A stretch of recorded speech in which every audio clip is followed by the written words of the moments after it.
Welcome everyone to the latest episode of a series I like to call History Speaks. Now, this week I'm delighted to welcome a guest who I know will be very pleasing for those of you who love stories about castles. Aaron is an historian of Warwick Castle and the House of Warwick. He's also an interpretation manager at Historic Royal Palaces, director of the Warwick Words History Festival. But today he's here with us to talk about the magnificent history of Warwick Castle. So please give a warm welcome to my guest, Aaron Manning. Hi, Aaron. How are you? Hey, John. Thanks so much for having me. Yeah, good. Thank you. Enjoying a bit of sunshine. So delighted to be with you. It's beautiful here today. So I think it's good on all fronts, really. Now, usually I start by asking a question, which I'm still going to ask you a question, but I'm more interested in the connection we share. And I'm guessing your mind is now wondering, what am I on about?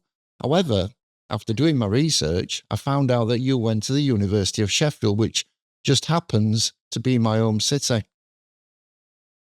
That's right. Yeah, I did. Yes. Yeah, I spent many good years up in Sheffield. I did my a BA and an MA up in the Steel City. Yeah. Which is great fun. Great university, great lecturers, and real good character about it, isn't there? Yeah, it is. It is quite a renowned university across the country, isn't it? You know, it's well documented as being a really good place to go and do your studies. Now, on a side note, which may come in handy for any pub quizzes out there, and it's got nothing actually to do with what we're going to be talking about today, but I'm going to ask you this. Obviously, you've been to Sheffield. Do you know what Sheffield and Rome have in common? Sheffield and Rome. My goodness. Do you know? Never a connection made in my time there. Go on, tell me, what's the connection? They're both built on 7 hills. 7 hills. The Sheffield is the Rome of England. Is that what you're saying? That's the thing, I guess. Yeah, but yeah, I mean, Sheffield is quite a hilly place anyway, isn't it? You'll know that from being there. But yeah, apparently, absolutely. It's built on 7 hills, the same as Rome. So there you go. That's one you didn't know. Let's get on to your questions then, Aaron. How did you first become interested in history, and what, in fact, is your background? Yeah, John, I love this question when you ask your guests. It's so interesting hearing how all these specialists, all these experts kind of came into the field. And I think for me, do you know what's interesting? As long as I can remember, I've always loved stories. I've always loved kind of great narratives, good characters, heroes, villains, twists and turns, whether that's in books or films or TV. And I think from an early age, I found myself leaning more and more into the stories of real people, of historical events, whether it's, you know, ancient Egyptians, the Nazis, medieval kings, or kind of even the kind of 50s and 60s. And that kind of love of stories and storytelling and engaging with those stories in the past, particularly, is kind of what has kind of really shaped my life, I think, up to this point. So we talked earlier, I went to the University of Sheffield. I did the BA and an MA, which I loved. Really, really great stuff. But after that, I kind of gravitated a little bit away from academia because I was more interested in the in kind of public history and how we tell stories and hear stories with the public. And you very kindly introduced me in the beginning. I have spent the last 15 years in the heritage industry. I spent 5 years first at Warwick Castle, which we're obviously here to talk about today. But for the last decade, I've been interpretation manager at Historic Royal Palaces. And I imagine most of people listening to this, like most of my family, who asked, what the hell is an interpretation manager? Which I always have to explain. So by day, my role within this charity, Historic Royal Palaces, that looks after places like Hampton Court and the Tower of London and Kensington Palace, is effectively choreographing a visitor experience. So that's delivering public engagement through exhibitions, representations of historic departments like Henry VIII's kitchens or the Beauchamp Tower or the White Tower, audio guides, Halloween and Christmas events, garden trails, and kind of furniture and prop recreation. So I got all the fun stuff, if you like, of the working in the heritage industry.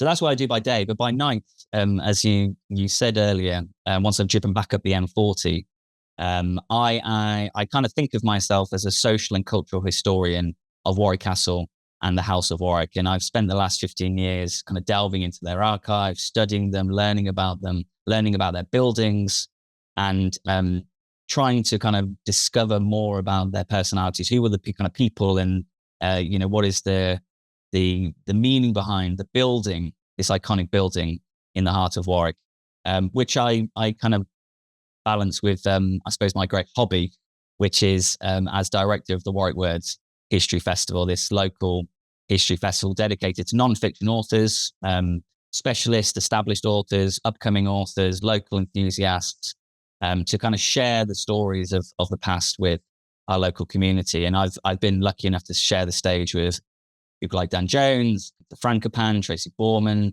Max Hastings, Nicola Tallis, and many, many more. So I count myself extremely privileged in the kind of various ways I've been able to effectively live a life through history and storytelling. So are you born and bred in the Warwickshire area then? That is correct. That's correct. I'm a born and bred Mercian. I kind of have lived in Warwick for as long as I can remember, which is this, little kind of once was a market town on the borders of the Old Kingdom. So Warwick Castle, which we're here to talk about today, has always been on the horizon. I mean, literally and figuratively, it's been there throughout my whole life. I was going to ask you, what first inspired you then to the history of Warwick, particularly the history of the castle? Yeah, it's a great question. Do you know what? I'll tell you. It's really quite bizarre way in, actually. So Warwick Castle's kind of always been there on the horizon. It's always been part of my visual world. But I started working at Warwick Castle as the kind of role of head of history about kind of 15 years ago.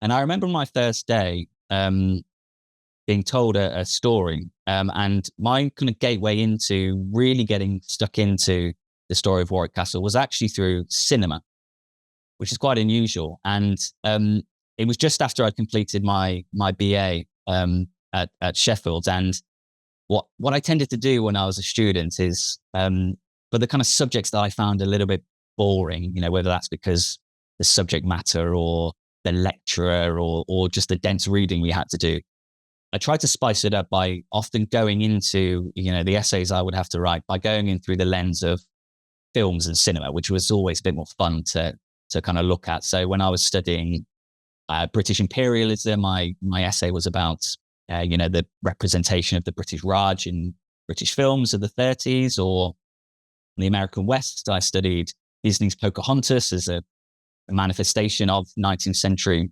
manifest destiny, and many others. And when I joined Warwick Castle, one of the first stories I was kind of told was that in the 1930s, the 7th Earl of Warwick, Fulk Greville, his name was, he went to Hollywood in the late 30s in an effort to become a Hollywood film star. And he was the first and one of the only British aristocrats to ever do this. And it was kind of given to me as a fact, as in a kind of flippant way. It was just a one-line fact, and then nothing else was kind of added to it. But it got me really curious at this junction point where the kind of the old world and the new world are kind of colliding and brushing and blending. There was so much anxiety in the 30s of the kind of Americanization of Britain and British society. And yet here was this story of, a British aristocrat going the other way, going to Hollywood. And so from that, I started looking into his time in Hollywood, how he was a terrible failure, which was actually far more interesting than if he'd been a big success. And then started looking into his background. So you look at his parents and their experience, and their parents and their experience. And I started working backwards from there through the archives and the story of Warwick Castle. So that was my kind of gateway into becoming interested in the family, the kind of the dynasty that lived at Warwick Castle. But I think the other thing to say about this is, I think a lot of anyone who kind of works within the heritage industry or works with historic buildings will tell you is that historic buildings, they have an aura. There's a spirit about them. And you might feel this yourself, John, when you visit them. I mean, there's a personality in the buildings that I think sometimes can be quite tricky to understand and appreciate when it's jammed full of tourists. As much as I love seeing lots, people having fun at these places.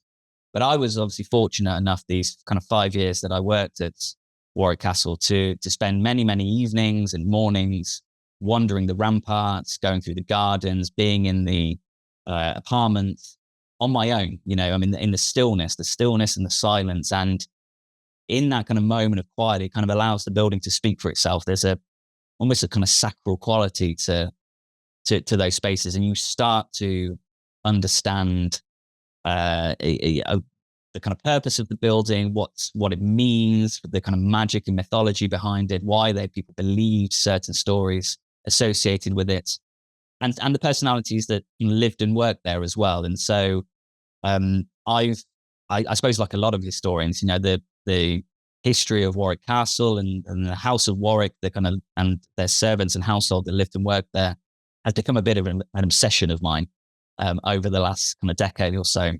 I think particularly because I would hasten and guess that about 85 to 90% of it, the people who lived and worked there, pretty much entirely unknown to most people, which is bonkers. I mean, it's one of the most iconic buildings in England. And yet I think its true story, its true purpose, it's the reality of life of the people who lived and worked there, is hardly known. So it's great for me, of course, as a researcher, but that's kind of what's kind of inspired me to keep digging into Warwick Castle story. Yes, Warwick's history is full, as you've just said there, of incredible stories, and the castle stands as a testament to the power and influence that, of those who shaped it, I guess. Alongside its grand architecture and rich past, certain symbols have become deeply tied to its legacy. Now, the bear and ragged staff is a symbol or heraldic emblem which has been associated with the earldom of Warwick. What can you tell us about this? Yeah, great question. The bear and the ragged staff. Yeah, so this is an iconic symbol in the West Midlands, really, and a symbol which has been used. It's been kind of part of the mythology of the House of Warwick for so long. In fact, if you look through any of the kind of great writers in time, Shakespeare, Chaucer, Milton, Sir Philip Sidney, John Rouse, many chronicles, throughout the kind of medieval and early modern world. I mean, they all tend to refer, when they're writing poetry or prose about the Earls of Warwick or the Countesses of Warwick, they're often referred to as the bears, the bear keepers. I often, when I'm talking about them, refer to them as England's bears, because there is a kind of rich and deep mythology behind these stories, which clearly mattered, I think, to the Earls of Warwick, to the family that lived there. And those kind of mythologies, the kind of origin stories of the dynasty and that symbol were kind of outlined in a chronicle written by John Rouse, who was a 15th century antiquarian, spent his whole life living in Warwick. He lived just on the outskirts in a small chantry chapel.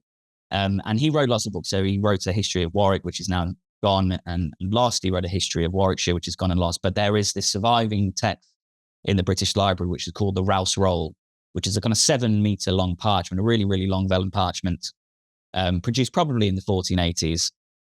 That is like a genealogical hall of fame of the kind of great ancestry, the ancestors of the House of Warwick, and some of them real, most of them kind of mythological and legendary. And within there, he's quite cute in the way he describes it. He kind of explains these are the stories that he was told by some old men, in the town, of the kind of ancient history of the earldom. So within there, he kind of outlines a bit of the idea, or at least the stories that were told about the bear and ragged staff. So the bear, he says, descended from a mythical knight of the Round Table called Arthgel. He was a lord of Warwick who bore a bear on his shield. And the ragged staff was from a cousin of King Arthur, in fact, someone called Gwyr, who is said to have been run on one day in a forest by a giant who was bearing a tree trunk as a staff.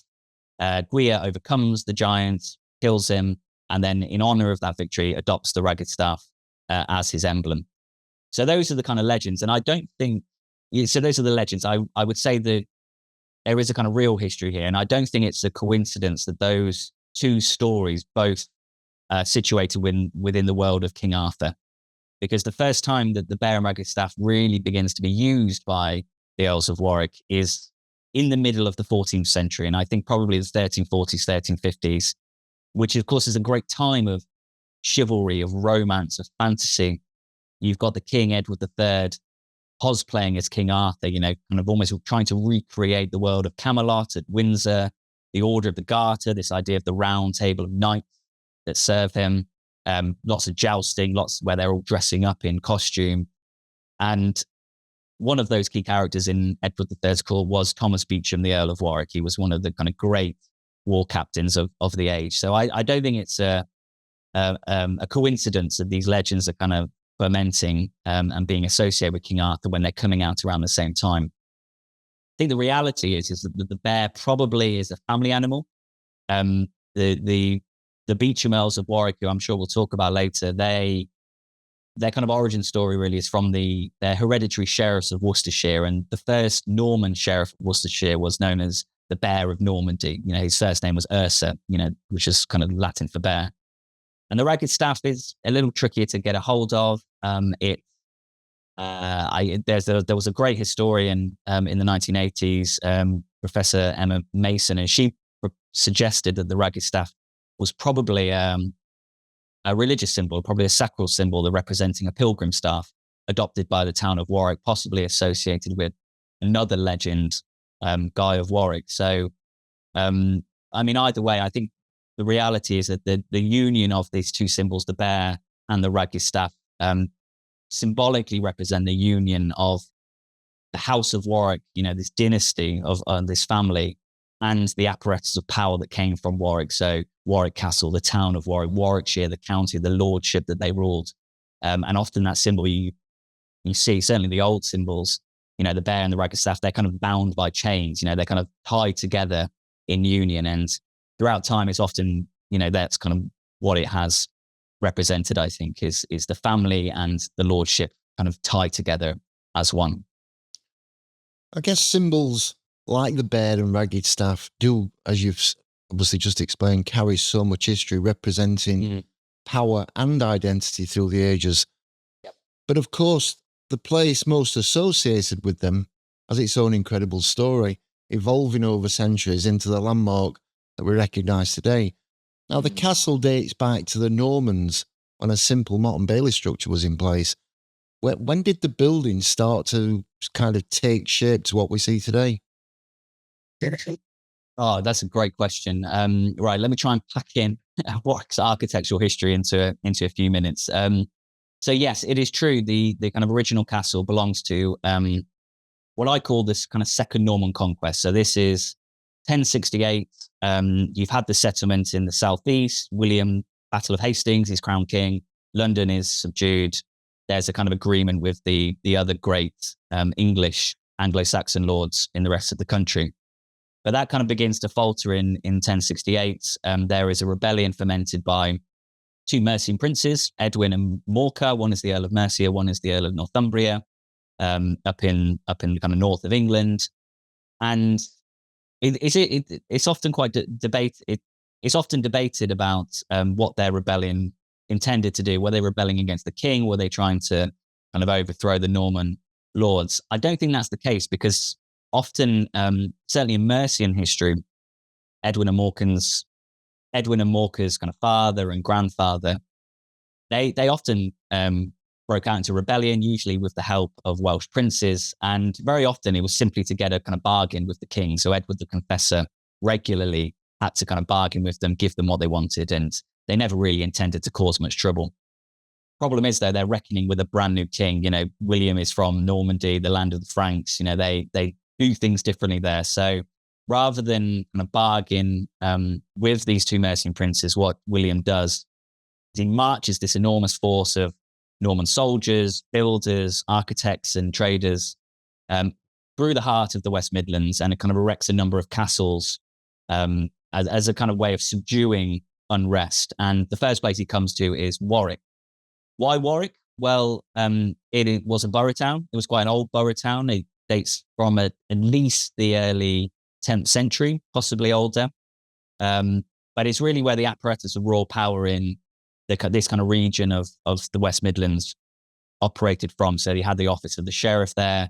I think most importantly, there was a mint. So there was royal minters striking silver and gold coin, really important for the king to have control of that. So he builds this kind of Motte and Bailey Fortress, as you said, kind of a man-made mound, which is still visible at the castle today, a kind of wooden encircled courtyard, and then a deep ditch that kind of went round the side. And he built it at a place in Warwick, which was on the edge of a cliff. So on one side, you've got the kind of River Avon as a neutral barrier. It's high up on a cliff on its south side as well. So really important strategic place, not only as a place of royal power, but also, geographically quite important. And so what you have then, you have that kind of Motte and Bailey castle built, but early on, certainly from the 1090s, that fortress becomes the chief residence of the dynasty, the Earls of Warwick that were kind of founded, the kind of dynasty, the title that was founded around that time. And over time then, what you see a fortress beginning to develop into what I call a palace. And then that palace kind of transforms into a ruin, a prison. And then that prison is resurrected and reinvigorated into a country house. And then that country house transforms into a tourist attraction. So that's the kind of general process of how Warwick changes over the centuries. But I think what's often missed in that story is the one thing that Warwick Castle has always continually been, really, from the 1090s through to the 1970s, is that it was first and foremost a home. It was a place of residence. It was a home for this dynasty more than anything else. So very early on, Warwick Castle is converted to stone, I think at least by the 1120s, possibly earlier, with all the apparatus of a household. So they've got a great hall, there's a chapel, there's kitchens, there's stables. You get a really kind of significant change then in the 14th century, where the earls are benefiting from a great expansion of power, enlarged landed estates, and lots of wealth pouring in, particularly from the Welsh, Scottish, and French wars. So the castle we see today, this great palatial residence in the heart of Warwick, is the kind of heart of a kind of sprawling empire. And those three iconic towers, I'm sure if anyone visualizes Warwick Castle, they'll see that kind of famous frontage of the two large towers and gatehouse. That kind of dates really from this 14th century, the kind of height of the Gothic, the Perpendicular style. There are small changes then, kind of small remedial changes in the architecture in the 15th and 16th centuries, but by and large, as the power and influence of the House of Warwick declines, so does the kind of changes and renovations of Warwick Castle.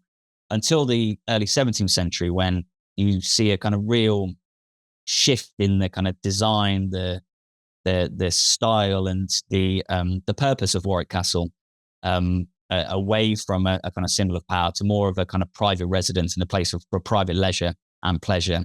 And so from the 1610s onwards, Warwick is more of a fantasy castle. You have this blend of the historic and the modern, the preservation of kind of the symbols of medieval power. So the towers are restored continuously and preserved, while a lot of the kind of interiors, the domestic apartments, are continually redeveloped and redesigned.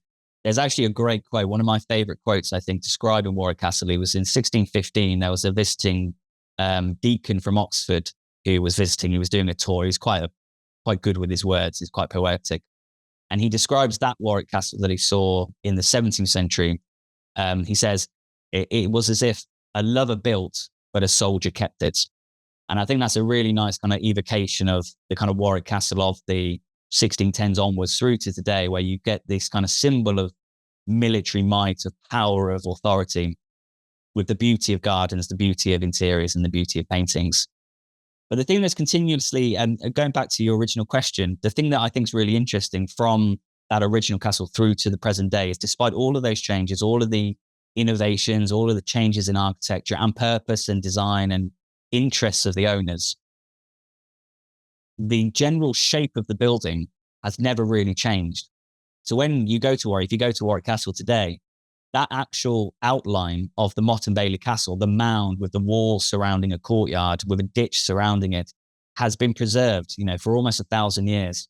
And I think it's a real sign that all through that time, even, when the family didn't really hold much political power, that kind of inheritance and those associations with the Norman conquest and the kind of subjugation of the West Midlands mattered, I think, to the legitimacy of this local family. So that tradition and memory of the Norman conquest is right there through until the present day. So while the castle's physical transformation over the centuries is remarkable, its history is just as much about the people who shaped it. And one Yeah. key figure from its early years played a crucial role in establishing its significance. Now, how influential and prominent in these early years was Henry de Beaumont, the first Earl of Warwick? Henry, yes, Henry. Okay, yes. So Henry was the first Earl of Warwick. What can we say about him? So he was a Norman. So he was born probably around 1050. His father was one of the great warlords of Normandy. He was actually compared by some Roman. He was actually compared by some Norman chroniclers to the Roman dictator Sulla. You know, so this kind of great, powerful, authoritarian figure, and he had taken control of a lot of the western half of Normandy by defeating famous crusader. Actually, is Roger the Moor Eater. He was known as, you know, this real kind of vicious crusader. He defeated him in battle, taken control of his lands, and kind of established his great lordship there. I think the problem for Henry, if we might call it a problem, is that his prospects, I think, from birth were quite slim because he was the younger son of two. He had an older brother who had fought in the Battle of Hastings, renowned across Christendom, was one of the kind of great figures of the kind of Norman courts. You know, and he actually inherited the county of Moulins in France as well. So his brother was the star, and Henry was kind of almost cast in the shadow. But what's interesting about him is that you never really get a sense in this kind of fractious Norman world where sons are always rebelling against their fathers. Henry never does, actually. He's one of the few men of his age, particularly few younger sons of the age, who stays loyal to his father, stays loyal to the Norman regime. So it's clear that he has some kind of legal training as well. He has kind of been educated in lots of the households and is quite involved in the kind of machinery of the court, William the First court in Normandy. And how does he come to England then? Well, Henry takes advantage of the succession crisis in 1087. So after William the Conqueror is killed, he travels to England to support his son, William Rufus, who becomes William II, succeeds to the English throne in place of William's older brother, Robert Curthose, the Duke of Normandy. It's not entirely clear whether he goes independently or with the backing of his family. He stays close to his brother and his father, so I suspect there's some kind of agreement there where the older brother takes the Norman and French lands and the younger son takes the English lands, that kind of separation, which is quite common in the Frankish kingdom. But he becomes the Earl of Warwick because he supports William II's succession to the throne. And it's sometime around July 1088 that he's ennobled. He's given this title, the Earl of Warwick, after the siege of Rochester, where the kind of civil war that had broke out is ended. And he's kind of given this great lordship in the Midlands, which is really cobbled together. I mean, it's taken from lots and lots of different places, some royal lands, some of the Earl of Mercia's lands, other Normans actually who had lands, he's actually taken off them and given to Henry as well. So it's kind of cobbled together into this kind of weird lordship in the heart of the Midlands. And he is incredibly influential at William II's court. As I said, he secures his reign. He then also provides the legal and political support for his brother, Henry I, to come to the throne in 1100.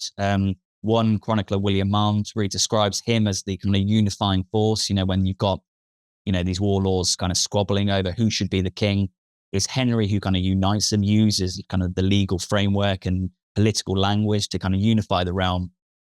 And he's described as a man of unblemished integrity. You know, he's kind of really, really important to the establishment of Norman rule in England, I think, and particularly the kind of political and legal parameters and framework of which that existed.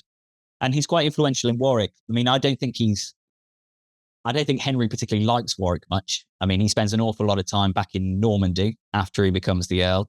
We also know from his charters that he has an interpreter. So he never attempted to learn the English language. He spoke through an interpreter. But he does have a quite key role in establishing the kind of religious community in Warwick. So he imposes Norman practices on the English clergy. He brings in his own churchmen as well.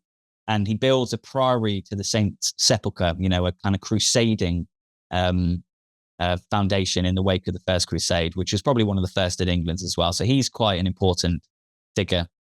I think the reason he's not really known about and tends to get forgotten in the kind of general narrative of Warwick Castle is because actually the immediate ancestors that he had, the immediate descendants he has, the kind of earls that come after him, are all pretty useless, actually. I mean, they really can't live up to his reputation. They're weak in battle. They're making stupid decisions in the localities. They're profligate with their spending. And they have some bad luck as well. So one of the problems the family endures in the next 150 years is that their wives keep outliving them, and when the wife outlives an earl, they are entitled to a third of the estates to support them. And by the 13th century, you have this weird, strange anomaly where you have 4 countesses of Warwick living at the same time. And each of them, every time their husband dies, they're taking a third of the earldom for themselves until they die. So by the middle of the 13th century, the earldom's pretty impoverished, not through awful mistakes, but actually just through the sheer coincidence that so many of their wives outlived them. And so by the 1260s, that early dynasty that Henry had established had actually come to pretty much ruin, and Warwick Castle is in fact slighted during the Second Barons' War in the 1260s. So he doesn't really get the credit he deserves, I think, Henry, for establishing that earldom, pretty much because those who came after him were a bit useless. Power and influence in those early years often set the stage for those who came after. And with Warwick's long and storied history, it's interesting to consider the individuals who left the greatest mark on its legacy. From its creation, Warwick has been home to some of the most impressive residents. Now, in your opinion, which do you think served it the best? Oh, great question. I think it's impossible to. I'll kind of start, a kind of whole batch of earls, and then I'll slim it down. But I think it's impossible to look any further than the Beauchamp family and the Beauchamp Earls of Warwick. And this was a kind of a dynasty that inherited the earldom in 1268 and then held it through to 1449. So kind of 180 years of that kind of period that we kind of consider medieval English history. And they are fascinating, man. They're such an interesting family. There's a great quote that was written by a future owner of Warwick Castle. He describes that dynasty, the Beauchamp family, as better known in this country than Hercules in Thebes and Theseus in Athens. They were iconic and extremely successful in the kind of great dynastic and political power games of the kind of 14th and 15th century, particularly. And I think that's because the Beauchamps, before they inherited the earldom, had been the hereditary sheriffs of Worcestershire. So they are kind of on the borderlands with Wales. They're part of the Marcher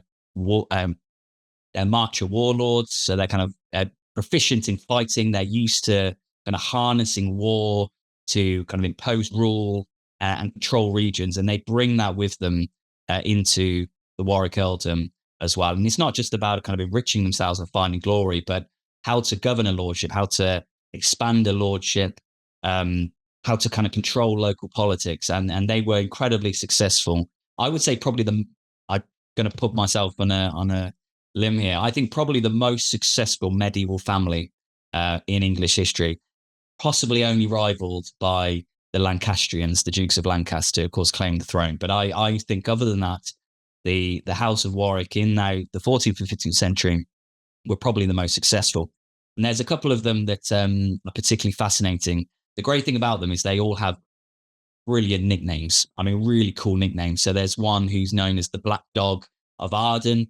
This is Guy Beauchamp in the early 14th century. He is the great rival of Edward II, kind of organizes and is the kind of great instigator of the capture and imprisonment of the king's favorite, possible lover, Piers Gaveston, who most of the nobles hate.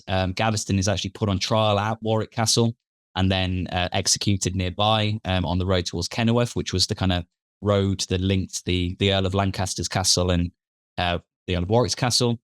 My favorite, if I had to kind of pick a favorite Earl from this family, it would be Thomas Beauchamp, the Earl of Warwick from the kind of 1330s through to the 1360s. And he has a wicked nickname. He is known, or he was certainly known in his lifetime as the Devil Warwick. and a really cool guy. He was part of Edward III's kind of chivalric world. He was a war captain. He fought in the 100 Years' War. He led the vanguard at the Battle of Crécy and the Battle of Poitiers. He was a future crusader. He went to Lithuania to fight with the Teutonic Knights. And again, there's these wonderful stories of his kind of life of action and battle and war. The kind of iconic image I think you would probably have of a medieval English earl. You know, he lived it, he embodied it. So he fought at the Battle of Poitiers, and there's this great story that he was described by an English chronicler as a lion. You know, a lion in battle, and he and the Earl of Warwick and the Earl of Salisbury had this contest, it's said, on the Battle of Poitiers, on the battlefield, to determine who could spill the most drafts of French blood. You know, I mean, that's proper Game of Thrones, isn't it? It's so cool. So he's a really interesting figure. He is the man responsible for building those 3 iconic towers. You know, the success of the 100 Years' War, the pillage and ransom that he was able to claim, funded a lot of the expansion of his territorial empire in the West Midlands, but also this iconic building. So those 3 towers, Guy's Tower, Caesar's Tower, and the Gatehouse, kind of expressions of his success, of his success and his victories in war and his control, really, and pretty brutal control over Warwickshire. But I think there is one person who trumps him, I think, when it comes to being perhaps the most important figure in the kind of story of Warwick Castle, and that is his grandson, Richard Beauchamp, who in the kind of next phase of the 100 Years' War, it plays a major role. He is, I would say he's Henry V's great kind of diplomat. He's probably Henry V's great diplomat, you know, so he's the great shaker and mover behind the scenes who's making everything work. He's ensuring that the English war train that's going to France with Henry V is supplied, is fed. He's kind of negotiating truces with the French. He's getting allies like the Holy Roman Emperor on side. And he is really what the kind of political mastermind behind Henry V being able to conquer and take control of the kingdom of France in the 1410s and 1420s. He's then tutor to the king's son, Henry VI. So he's the kind of tutor, kind of raising that king. I mean, not a great record there, really. I mean, we know what happened to that king, but he's playing an important role in that. And then as late as the 1430s, he's the Governor General of English France. So the top man in France at that time on behalf of the kind of English. So an extraordinary person, an extraordinary life that he lived. But he was probably the most successful earl in terms of kind of establishing the political and landed territorial power in the West Midlands. And through his very successful marriages, very lucky marriages, but also his kind of bargaining with knights and inheritances, marrying his daughters off and securing land, he establishes this enormous kind of landed territory, expanding outside of Warwickshire into Gloucestershire, into Worcestershire, into Leicestershire as well as lands in Scotland and Northumberland and Devon and Somerset as well. He kind of has this enormous estate and is probably one of the wealthiest kind of individual magnates of the medieval period. And many of the kind of castles and buildings that were built in and around Warwick at the time are kind of symbols of his glory and his wealth and his prestige. The most iconic being actually outside of Warwick Castle, in the town centre, St. Mary's Church, the mother church of the town. There's a very small lady chapel there, the Beauchamp Chapel, which was built for him. It was built as his resting place and as a symbol of his dynastic supremacy and, you know, the incredible, probably one of the most brilliant architectural feats of the 15th century. It's incredible. Anyone who's been there will kind of immediately feel and remember its sheer prowess and its power and its glory. So he was extraordinarily important, but I think he's also quite important for what comes later, because his son would be the last Earl of the Beauchamp dynasty, and then he leaves 4 daughters who have to kind of scrap it out for the inheritance, and I would say is one of the triggers for the Great Civil War that comes later in the 15th century. It's amazing to listen to you and talk about all those fascinating characters, and we know Warwick's history is shaped by the figures who called it home, after each leaving their own mark on its legacy. Now, among them, few names carry as much weight as one of the most closely tied to its story, and that is, of course, the Kingmaker, Richard Neville, Yes. who had some significant ties to the castle. What can you tell us about his life? Oh, the Kingmaker. Yeah, I guess I suppose most of your listeners, if they've heard of any Earl of Warwick, it will be the iconic Warwick the Kingmaker, who is, I suppose he's the stereotype, isn't he, of the kind of overmighty magnate, the kind of great warlord who dares to threaten a king. He's probably the only Earl as well where there is a lot of literature written about him. I think Michael Hicks is probably the most celebrated work about his life, but I know there's a forthcoming biography coming out about him in 2026 as well. So he's I think he's going to be very much in the kind of mind of a lot of people. What can we say about the Kingmaker? So he's northern. He's the Nevilles were a kind of northern. The Nevilles were a kind of a northern family. They were kind of based on the borders of Scotland, the gatekeepers, really, I suppose, of defending the border, but also supporting English armies kind of rampaging through. They have lots of great fortresses up there. Midland Castle, I think, is where the Kingmaker was based for a lot of his childhood as well.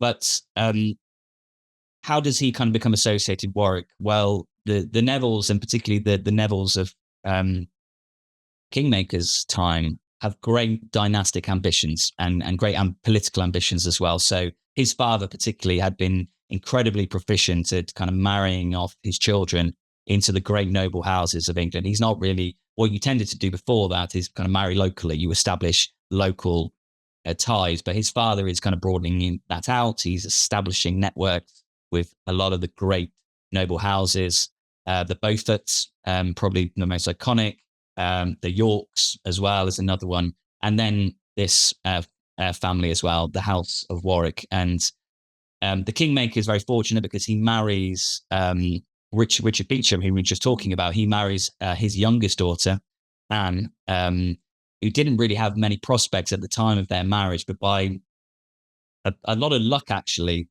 he becomes one of the kind of key inheritors of the Warwick earldom, because Henry Beauchamp, who was his brother-in-law, dies in 1445. He's 21, so really unexpected death. Anne, who the Kingmaker is married, is his closest blood relative, the kind of full sister of him. So by rights and legally, she was the rightful kind of inheritor of the Warwick earldom. So the Kingmaker becomes the Earl of Warwick in 1449, around that time, and inherits the earldom. The problem Richard has and his wife have is that there are two older half-sisters, and they both kind of stake a claim to the Warwick earldom and to Warwick Castle as well. They have pretty seismic husbands as well. So the oldest is married to the Earl of Shrewsbury, the great hero of the 100 Years' War. The other sister married to, again, another great figure, the Duke of Somerset, one of the Beauforts as well, who are kind of related to the royal family. There is a third sister who has a husband, but they're kind of out of the equation, really. They're not really kind of involved in this dynastic struggle. But I would say, I think this kind of early tension over the inheritance of the Warwick earldom that Richard is engaged in. I mean, there's lots of legal battles. There's some military standoffs as well, particularly in Wales, between the Duke of Somerset and the Kingmaker. That tension between the Kingmaker and his rivals for the inheritance, for me, I think is one of the great triggers of the war that the Kingmaker is most associated with, the Wars of the Roses between the two royal houses of York and Lancaster. But really underneath that kind of royal battle, there's lots of kind of individual smaller battles between different dynasties. And this is one of probably the most important ones, and drove the Kingmaker to make the political decisions he did throughout his life. I think more so than a lot of foreign policies that a lot of historians tend to attribute his decision-making to. So, for example, in 1453, when really this kind of tension begins to escalate up until the Battle of St. Albans in 1455, the Kingmaker is driven into an alliance with the Duke of York simply because of the animosity they share with the Duke of Somerset, York over kind of rule of the kingdom, and for Richard, it's control of his estates, his earldom in Warwickshire. And then jump forward again in 1456 when the Kingmaker is fighting against Queen Margaret, Margaret of Anjou. This is over the Queen's efforts to disinherit him of his earldom in Warwick as well. 1460, it happens again, when he eventually topples Henry VI and places Edward IV on the throne. Warwick is worried about his inheritance, not only in Warwickshire now, but also in the north because of his father. His father had died, or his father was killed in 1460. So he's worried about that northern inheritance as well. And then jump forward to the end of his kind of life, his kind of role in this war, 1469 to 70. Again, his actions to then volte-face against Edward IV, to turn against the Yorkists and realign and associate himself with the House of Lancaster, the exiled House of Lancaster, is very much about the question of his daughter's marriage, his two daughters that he has, and the question of who they're going to marry and, what their future holds. And he really wants to marry them to the king's brothers. The king doesn't want to do that because he doesn't want to give them too much power and influence. And it's clear, I think, that throughout the Kingmaker's political career, in the 1450s and 1460s, I think it's less about greed and it's less about power and it's less about controlling foreign policy as it is about anxiety over the future of his house and the Warwick inheritance that plays such a crucial role in all of those stages of the Kingmaker's life.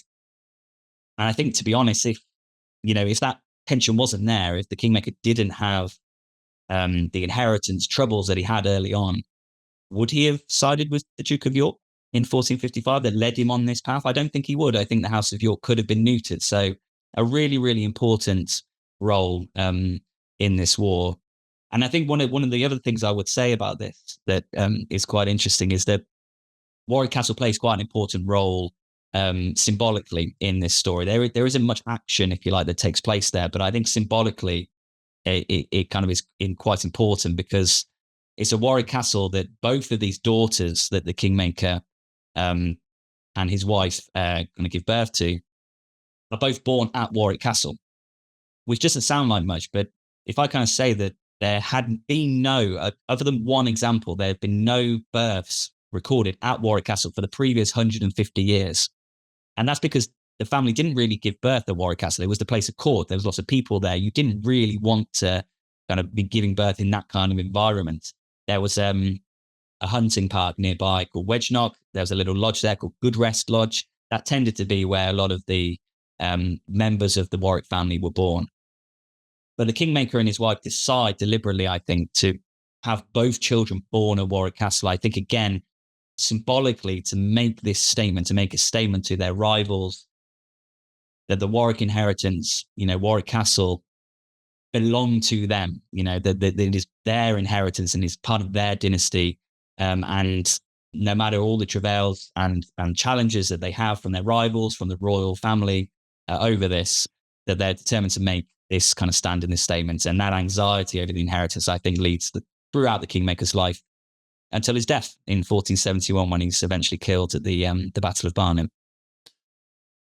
Richard Neville's influence, as you've just talked about there, is undeniable. It's shaping the course of history through his alliances and his power plays. Yep. But his legacy didn't end with him, and those closest to him, like Anne Neville, had their own dramatic and often tragic stories. Now, do you think Anne Neville went... we know Anne Neville went on to become Queen of England with her marriage to Richard III. Do you think the rumours that Richard was responsible for the death, for her death, are true? Oh, John, you set me up for a puncher with the Ricardian mob, haven't you there? Oh, do I think Richard was guilty of murdering Queen? Well, I mean, look, I'm from the county of William Shakespeare.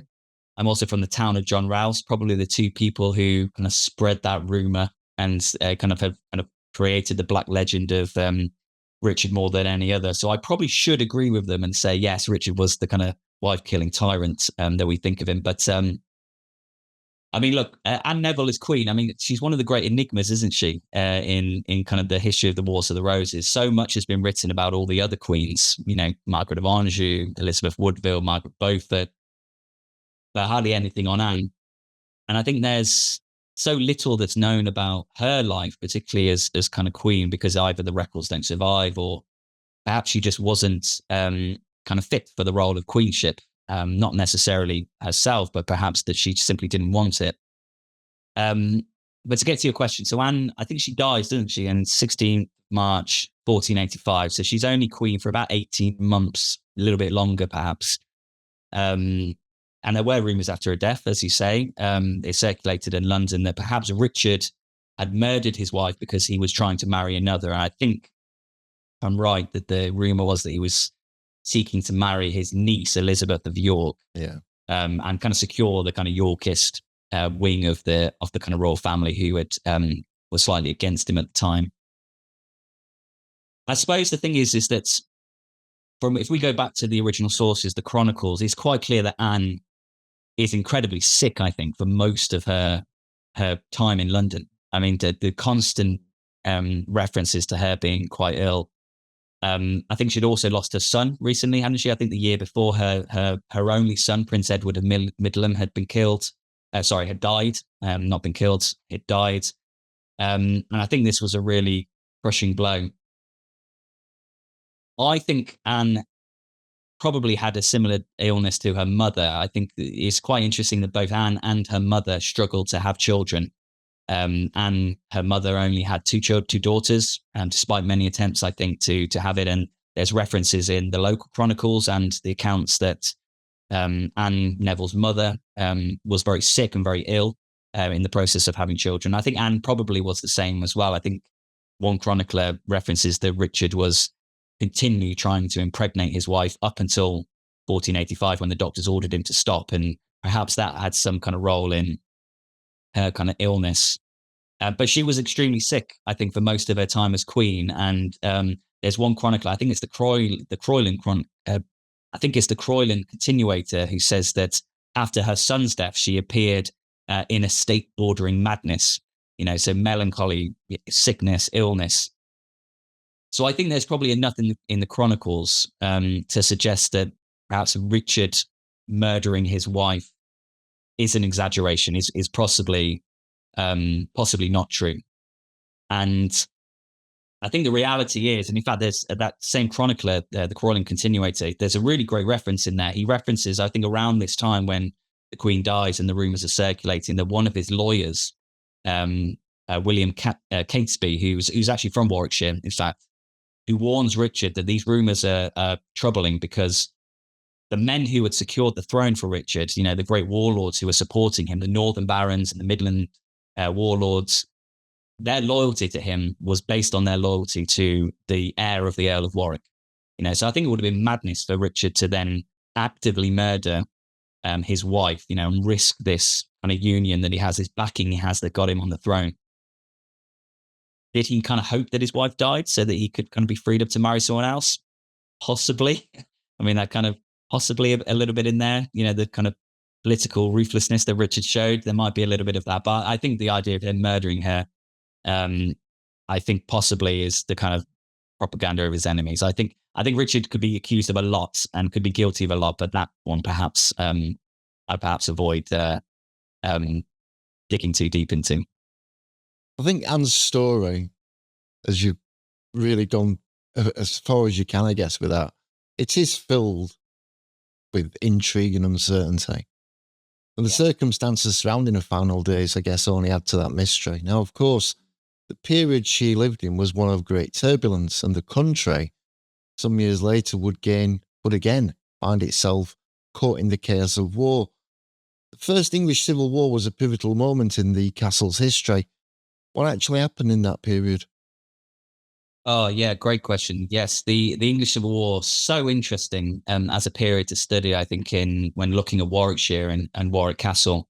Because I think in terms of Warwick Castle, what's quite interesting is I think in this period of the Civil War, this is really where Warwick Castle fulfills, I think, the image most of us have in our mind of what a castle should be, that being a fortress, a place of strength, of garrisons, of soldiers, of kind of cruelty.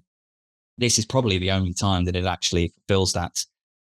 Just to kind of fill in the gaps, I suppose, between Anne Neville and this. So Richard III's reign, the kind of House of Warwick is kind of destroyed. It kind of collapses with the kind of rise of the Tudors. The castle passes through several hands. It's in crown hands for a while. Then it's temporarily possession of the Dudleys in their aspirations to reinvigorate the House of Warwick's medieval past, and then becomes a crown property again shortly. But after that, it actually falls into the hands of the Grevilles of Ulster. This is a Warwickshire landowning family who they claim the castle. I mean, they had the tiniest possible veil of blood of the medieval earls. They had to go, their genealogy had to go back nearly 400 years just to find a kind of way into the dynasty. But nonetheless, they were able to secure Warwick Castle and the lands that were still associated with it. They were quite clever because the Grevilles claimed themselves to be stewards of the inheritance rather than, the natural inheritors of the great power and politics that kind of came with it. But there was one exception, and it is the owner of Warwick Castle during the English Civil War, and he was known as Robert Greville, Lord Brooke. And he, I suppose today we might consider him a zealot, an extremist. I mean, he would love X right now. I mean, he'd love Twitter. He'd be all over it, kind of going really radical and really hard with his thoughts. As a young boy, he was sent abroad, so he went to Switzerland. He studied at the University of Geneva, Leiden. These were Protestant hotbeds, and he returned radicalized. And he was on the kind of hardline wing of the Puritan movement in England. And what was quite interesting about him is that when he returned, rather than do what a lot of kind of landowners do, is you surround yourself by the general gentry, the local gentry, is he associated himself more with the intellectual circles, people, like-minded people in terms of how they thought than necessarily their background. So he had a kind of circle of nobles around him that were people like the Earl of Bedford, John Pym, Lord Say and Sell, these kind of, again, typical kind of Protestant Puritan thinkers. But they're also kind of low-born radicals as well. So his household, the accounts survive actually of the household through the 1630s, 40s and 50s. Really interesting because you can see the kind of people he's employing to work for him. It's not really based on their family ties or their skill set. It's about how Protestant and how Puritan they were. So he kind of builds this echo chamber of thinkers around him who all have these radical thoughts and radical minds and really believe in the kind of the kind of hardest of kind of Puritan beliefs. So he wants to abolish the archbishops, abolish the bishoprics. He wants to tear down the Church of England. And it kind of brings him then into conflict with Charles I on religious policies. But of course, when the Civil War breaks out in the kind of spring, summer of 1642, he is naturally inclined to side with the parliamentary forces that are assembling. And Warwickshire, I think because it's right in the heart of England, a lot of the kind of old roads lead through the county, the Fosse Way and Watling Street pass through the county. Warwickshire became the epicenter of those kind of early years of the Civil War as kind of men and nobles and king and parliament were kind of grappling to try and secure the main thoroughfares and the main kind of arsenals of the country. So Warwick Castle is right in the heart of that. And it has this kind of really radical group of men and some women who are kind of based here, who are kind of projecting out their kind of radicalism out from Warwick Castle into the region. So there was a siege of Warwick Castle in August 1642. Royalists kind of arrive in an attempt to subdue that garrison. It's a bit of a nothing siege, to be honest. I think because it was so early on in the war, there was that kind of unease about how hard we're fighting against one another.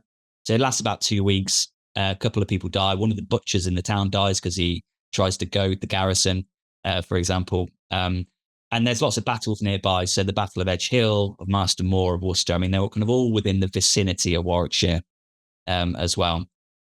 But Warwick Castle gets a real black reputation during the Civil War. It's nicknamed. It's described by one it's described in one royalist pamphlet as a place of devils and roundheads, and that's because the castle really is kind of taken over by this real radical sect, as I've kind of explained. So you have, the apartments, the great kind of gilded apartments of the castle converted into hospital wings for injured soldiers. The ramparts, you have cannon platforms built against them. And the towers, these iconic towers, which we were kind of saying earlier, were the symbols of medieval power and authority, are converted into prison cells. So every floor housed 10, 15, 20 prisoners captured on the battlefield or in the local area. And you can see that today because the walls in there, if anyone's ever lucky enough to go in those towers, the walls are completely covered in graffiti from these prisoners. I mean, there's lots and lots of graffiti. There's names, there's symbols. The fleur-de-lis is everywhere, and symbols of royalty and rejection of the kind of parliamentary forces. But this is also the point where it wasn't just soldiers who were captured, but also Catholics, and a lot of cruelty. And a lot of the accounts after the Civil War point to a really cruel regime of torture and punishment and incarceration for local Catholics and local dissenters as well, who were kind of held at Warwick Castle. So at the castle today, if you go and visit, at the bottom of Caesar's Tower, there's what's called the jail, and it's described as the original dungeon of Warwick Castle. In truth, it wasn't a medieval dungeon because you didn't really have one inside, your castles, certainly inside your homes in that period. But by the time of the Civil War, that was used as a jail, and there's lots of religious graffiti down there. It was a really kind of stinking, moldy, damp space, and you really get a sense of how cruel this kind of regime were to the local population as well. And Warwick Town itself was kind of taken over. Great account. There's so many great accounts in the archives of the cruelty meted out to local traders and local people. There were so many soldiers pouring in. So I think 1 in 10 soldier, 1 in 10 residents in Warwick at the time was a soldier. So, you really get the sense of Warwick under occupation. And that lasted through until the end of the 1660s. And, in the spirit of restoration and kind of coming together, a lot of those men were just allowed to kind of filter back into their daily lives. These kind of radicals were kind of allowed to go free, and it was almost forgotten. But it's quite a fascinating period, I think, the English Civil War, because it's really the kind of only time, and the last time certainly, where Warwick Castle, as a fortress, as an expression of power and authority, plays an essential role in the local area. So the events of the Civil War undoubtedly left their mark on the castle, reshaping its role and significance. But as time moved forward, its purpose evolved, reflecting the changing priorities of the centuries that followed. Now, after the Civil War, Warwick Castle no longer has any function as a fortress, and over time it becomes what we might understand as a modern stately house in the 18th and 19th century. What can you tell us about that particular period? Yeah, you're absolutely right, John, because there is a kind of shift, and I think a deliberate shift after the Civil War to almost reject the chaos of that war and the kind of extremism of the owners at the time. So the kind of descendants of the Robert Greville kind of make a deliberate act, I think, to pull themselves back from political involvement. They are more invested really in kind of expressing their power, expressing their nobility, expressing their inheritance through art, through architecture, through culture. And that kind of begins really right away from the 1660s onwards. But I think the major change in kind of Warwick Castle's certainly visual appearance, and I'd say it's kind of aesthetic and its kind of and its personality, is probably the mid 18th century. The owner at the time, Francis Greville, he was a massively ambitious Georgian courtier, but not really in the way we would think. He doesn't really have ambitions to be a great political leader. He's got no ambitions to, say, fight in the 7 Years' War, or kind of have any kind of role really in the kind of public life of the nation. I think what motivates him is that he, for most of his life, is bullied and teased. Apparently he was quite short. He was a kind of maybe around 5 foot, possibly slightly smaller. And he's referred to at the court as the Little Lord Brooke. And I think this kind of motivates him because what he wants to do is get one over his kind of sneering, teasing peers. And the way he does this is by transforming his castle. He wants to kind of create the most iconic, the most romantic, and the most picturesque of all castles in England, and devote a lot of energy, lots of time and money, of course, into that pursuit. So he gets a good marriage. He gets a good marriage. He marries Elizabeth Hamilton, who is from a very proud kind of Scottish noble family. And together they begin to transform Warwick Castle. So the interiors are completely redecorated. Lots of different state apartments that are redecorated with particular historic decor. So there's rooms that evoke the feeling of the kind of Roman past, whether that's kind of decorative ceilings. You get rooms with Jacobean paneling to kind of evoke the spirit of the Stuart age. Halls that are kind of mock medieval in their style, again, kind of harking back to the spirit of the past, if not the reality. And also the gardens as well. In the 1750s, Francis Greville was one of the first aristocratic patrons of Lancelot Capability Brown. And so the land around Warwick Castle is expanded. The walls are kind of pushed out. Houses, the walls around the castle are expanded. Lots of buildings are knocked down in the town to kind of make for larger gardens.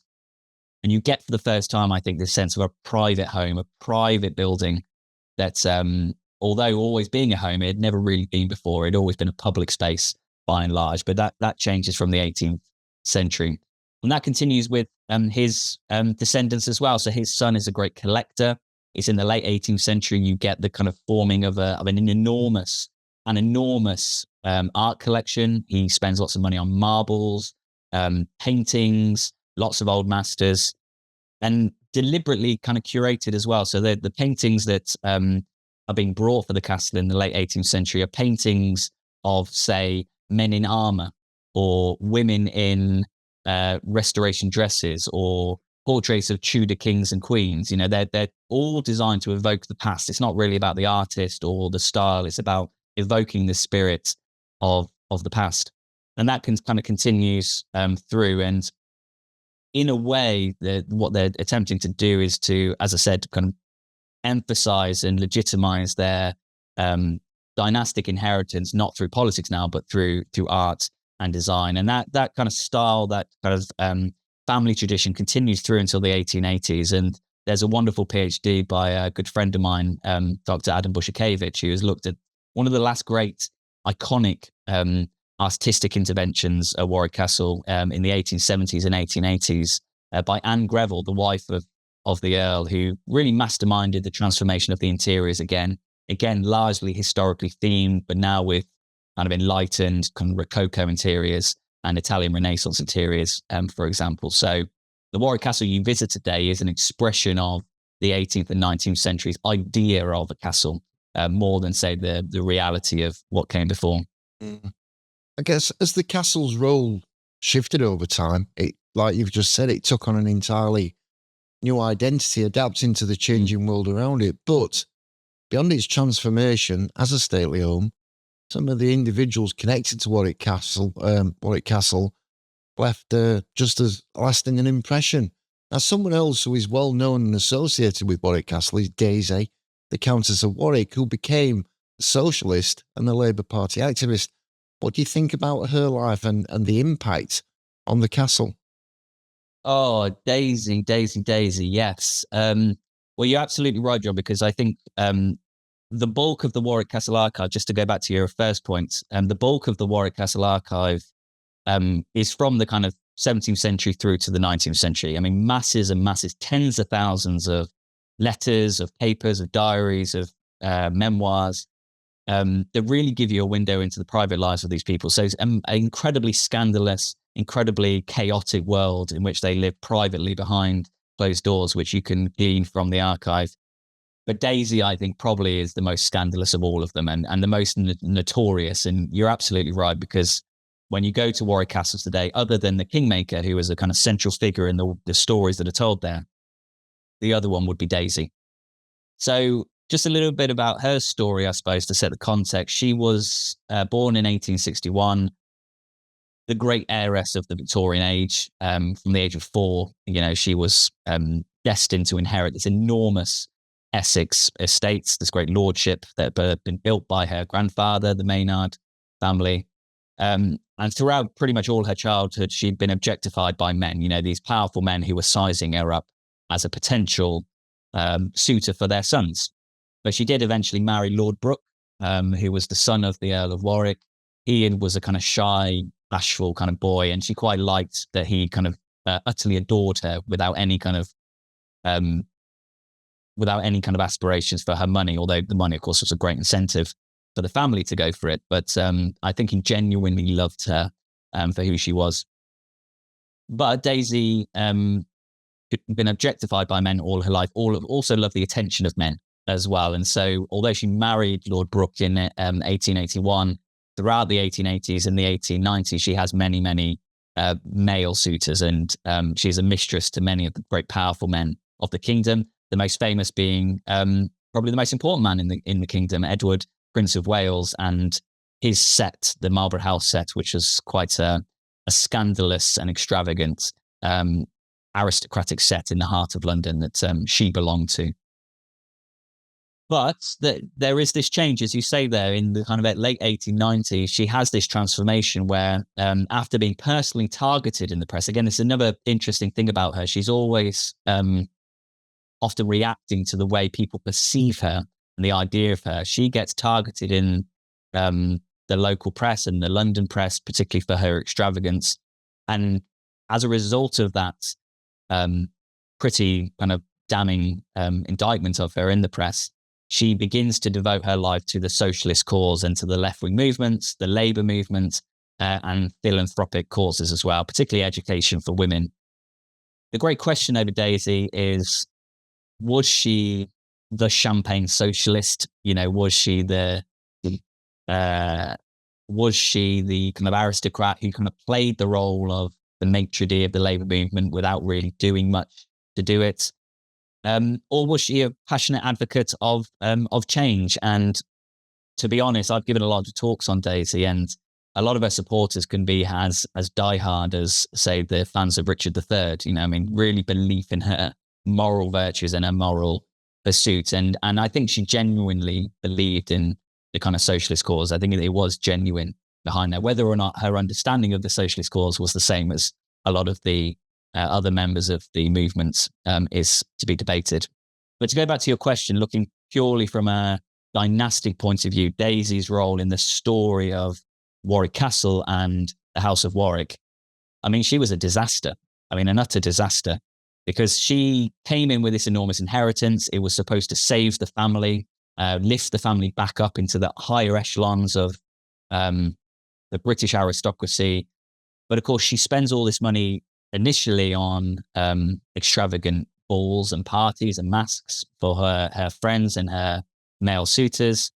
And then when that stops, she then spends all her money on these educational pursuits, these philanthropic causes and the socialist movement. And she's spending far more money than she can afford and the family can afford. And it plunges them into this serial decline of debt. And despite their many, many efforts to try and stem that, and the poor land agents who have to do all that work for them, by the 1920s, they've had to sell off effectively most of their land outside of Warwick. So the great Warwick estate was disbanded. They declared bankrupt on a number of occasions.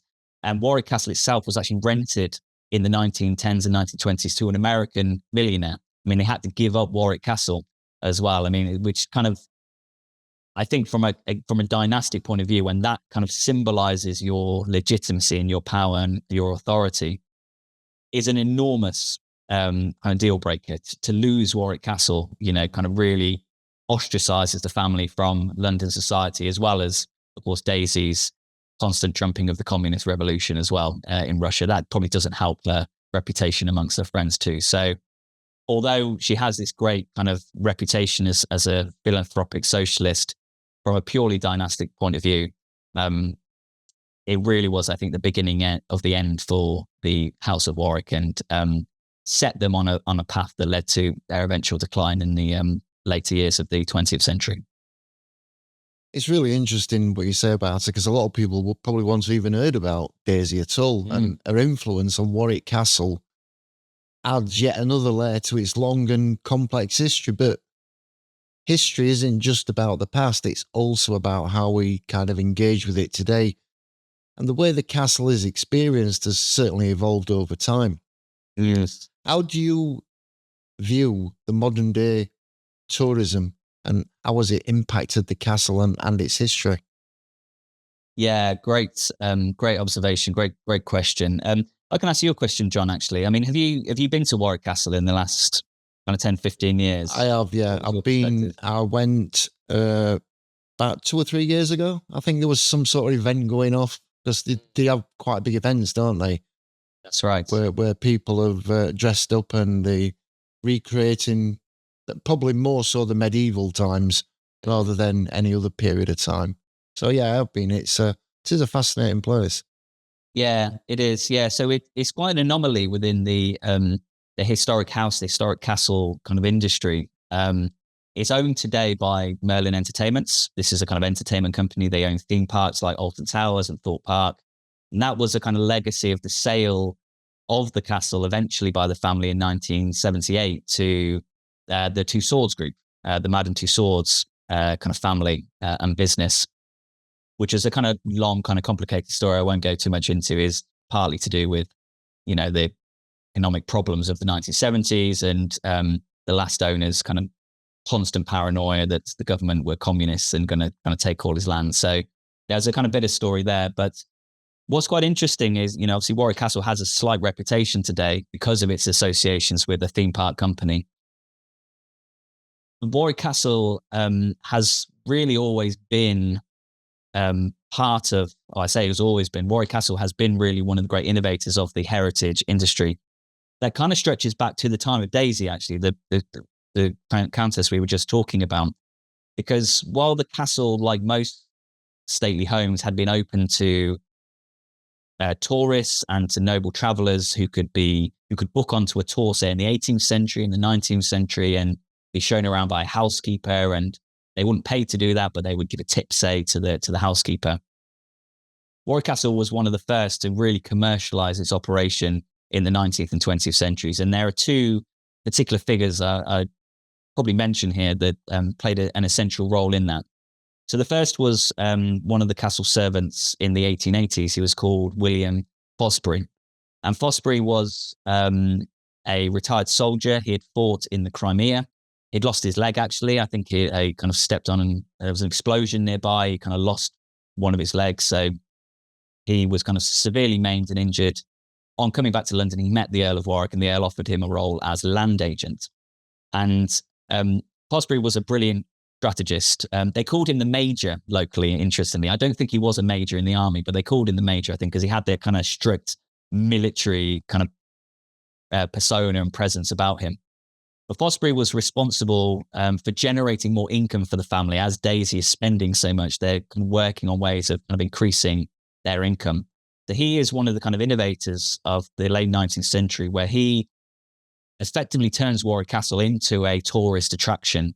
And under him, the castle becomes open to any tourist, whether they're booked or not, any tourist, any day except Christmas Day, between the hours of 10 and 4. The first castle to ever do this, ever open generally to the public in the late 19th century. He converts one of the cottages outside the castle into a ticket office.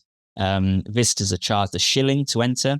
This is the first time you've ever had to pay just to go in to somewhere. So really transformative. And there were professional guides who were hired as well. So it was no longer the housekeeper who was showing you around. There were paid guides, tend to be military men, but they would take you around this building. So really kind of innovation of the age and really kind of set the story for what would happen to the kind of private historic house industry of the 20th century. So that was the kind of first stage. The second stage really came in the 1970s. So this is, 80, 90 years on. By this point, the heritage industry is booming. Most country houses, I think, have opened to the public by this point. And Warwick had kind of fallen behind the pack.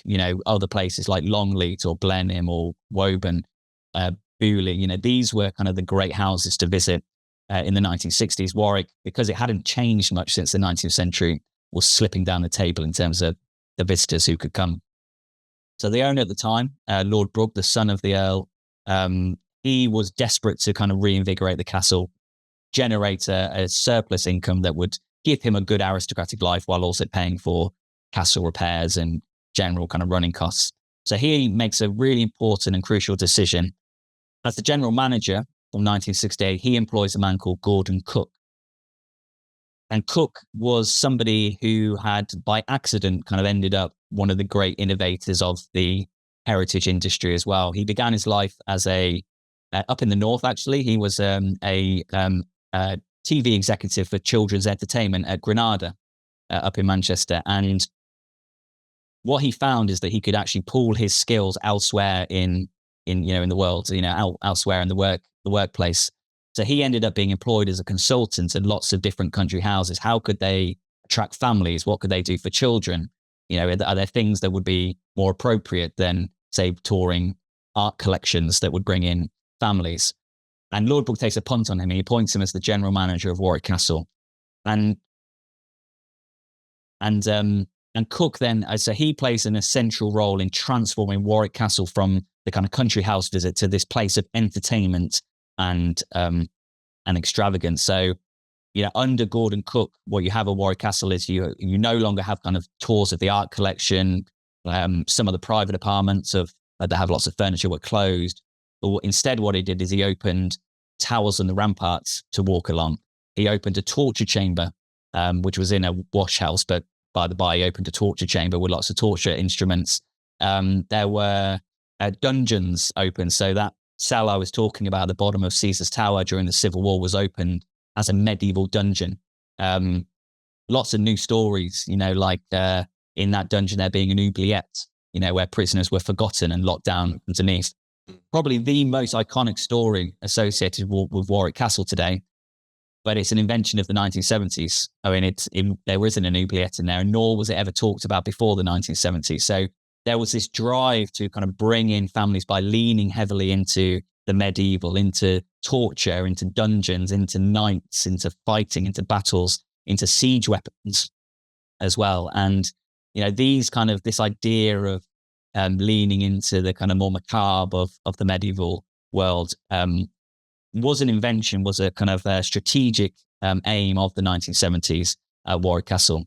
And that, therefore, is the kind of castle you kind of visit today. The one you explore, the one that's interpreted, the one that you see when you go is the legacy of the 1970s. It's about towers. It's about murder holes. It's about the oubliette. It's about dungeons and torture and violence, fighting knights and siege weapons, which is all really, really fascinating and makes for a great day out. I mean, I certainly don't want to deride it because, you go there, you have fun, most importantly, and that's kind of what it's all about, really. But I think when you go to Warwick Castle today, this sense of it as a home, as a residence, as a place where the great politics of the age, the arts, the culture, the interplay of kind of national politics with local interests, and these family dynamics, these private tensions that existed in the world. I don't think you get a sense of that today. Which is a shame, I think, when you visit. But of course, I mean, it's great news for me because lots of great stories to tell. But I think that's been the effect on Warwick Castle from modern tourism, is that it leans heavily into what Warwick Castle never really was, and you lose a sense of it as what it truly was, which is ultimately a family home. Yeah, it's very much a themed. Park is probably the wrong word. Yeah, but it's very themed today, isn't it? You have like you say, you've got the waxworks which are scattered all around the place, and the dungeon area, and it's all kind of. It is very theme parky, but it for me, it does, a place of that stature does lose quite a lot of its history because of what's been done to it today. So people don't probably sense how far it actually goes back. And you can walk up on the mountain, can't you, and everything, on the old moss, Bailey and everything. You can still walk around and all that. But, yeah, it's a good day out. It is a good day out. But yeah, I think it has lost its true story, probably, put it that way, rather than a made-up version for entertainment purposes. But anyway. Yeah, you're right. I think that spirit, isn't it? The spirit of the place is kind of different, perhaps, and it's hard to really capture it as a place full of people and life and ordinary life. But yeah, as I said, it's good for me because it gives me a chance to express this on brilliant shows like yours, John. Well, it's now time to talk about Aaron. So where can people find out more about you? And have you got any social media sites you'd like to share? Yeah, absolutely. Well, listen, if you're interested in Warwick Castle, you're interested in learning more about Castle, you can follow me on X, A Manning History, or I'm also now regularly on Instagram at the Warwick Historian. And you can also search through Warwick Words History Festival as well. And I'm always in and around Warwick. So if you're up in town and you want to talk or nerd out on the history of the castle and go for a walk around it, then I'm more than happy to join you. It's great fun. And as you probably gather from how long this is, I love talking about it. No, it's been a pleasure. And I was like, and don't forget, all Aaron's links will be in that description box below. So a huge thank you to you, Aaron, for joining me this week and bringing the history of Warwick Castle to life. I guess it's true to say your insights and storytelling made for a truly engaging episode. And I know our listeners will have loved learning more about this incredible site. And so it was a pleasure to have you on, and I hope we can do it again sometime. Thanks, John. It's been great fun. I'd to be on again. Fantastic. And as always, to everyone who's tuned in today, thank you so much. Now, we've still got some more incredible guests coming on History Speaks. So if you love history, you'll love History Roadshow. And don't forget to like, which is one of these, subscribe, hit that notification bell so you never miss any of our historical stories.